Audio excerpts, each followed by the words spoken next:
Oh, Canada. Canada has lost its marbles and its freedom, and that's sad. Prime Minister Justin Blackface Trudeau is accused of tyranny for his latest crackdown on the trucker protest against COVID mandates. Trudeau has invoked the Emergencies Act, which gives the government power to break its own laws in times of war or public order emergencies. He made the announcement yesterday after spending hours with his team on his hair and makeup. Watch. The federal government has invoked the Emergencies Act to supplement provincial and territorial capacity to address the blockades and occupations. We're entering the third week of illegal blockades that have been disrupting the lives of too many Canadians. Here in our capital city, families and small businesses have been enduring illegal obstruction of their neighbourhoods, occupying streets, harassing people, breaking the law. This is about keeping Canadians safe. This is about my hair. The guy on the right of the screen is like, I hate him and I hate his handsome hair. What he didn't mention is that he's using his new powers to freeze the truckers' personal and corporate bank accounts, confiscate their rigs, and throw them in jail for speaking out against his nonsensicals and now arbitrary health orders. But the Prime Minister says they're still allowed to protest, as long as they do it when, where, and how he wants them to. How kingly. We are not limiting people's freedom of speech. We are not limiting freedom of peaceful assembly. We are not preventing people from exercising their right to protest legally. We are reinforcing the principles, values, and institutions that keep all Canadians free. Oh my God, he's so nauseating. So he has to take their freedoms in order to save their freedoms. Got it. At least 4 Canadian premiers, the equivalent of state governors, called that dangerous overreach. And the Canadian Civil Liberties Association, normally a lapdog for Trudeau, says he's threatening Canada's democracy. But after 2 years of lockdowns, forced masking, and vaccine passports, is there any democracy left to threaten in Canada? Let's get into it with tonight's Man Panel. We've got former Trump Advisory Board member Jason Meister.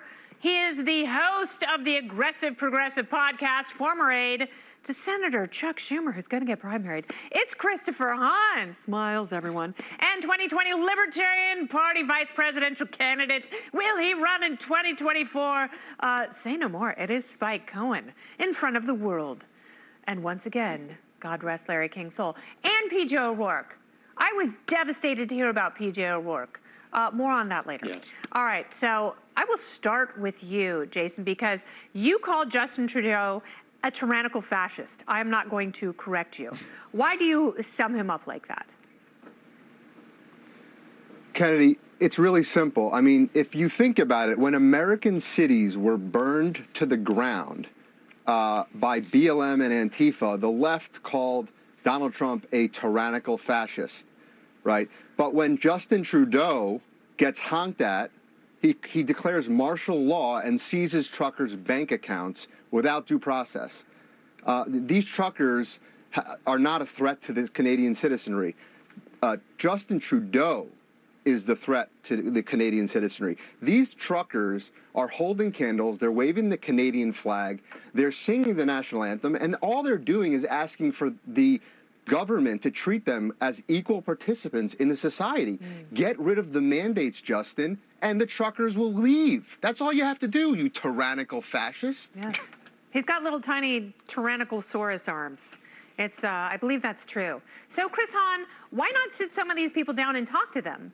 You know, as the mayor of Ottawa has done, why not sit them down and ask them why they're so upset? Ask them, why does this mean so much to you? Well, I think they should meet with them. But that said, you know, I'm concerned about the liberty of the businesses that have been suffering by these people blocking roads and blocking commerce, including businesses on the United States of America. Now we're upset it's about not surprising shutdowns. to me that a former Trump advisor would be BLM okay was burning with cities the to the ground, economy Chris, being you shut really cared down about that. under Biden.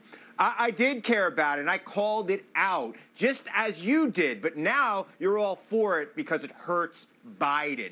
That's the only reason anybody from a Trump campaign would care about the truckers in Canada. It's because it hurts Biden. Their own union has disavowed Chris them. wanted Trump to call martial law. Chris wanted to call martial law on the BLMers. 90% of truckers in Canada. Hey, sweetie, I let you talk. No, let me don't finish, say sweetie. okay? That is we heard so enough from the Trump suggestive. team. And So- he's not wearing lipstick, Yes, it so is. don't call him sweetie. Thank you. So anyway, so look, here's the deal.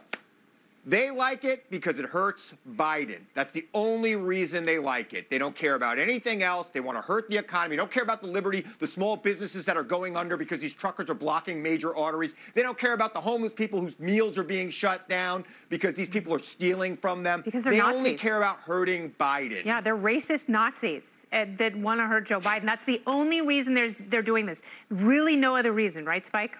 No.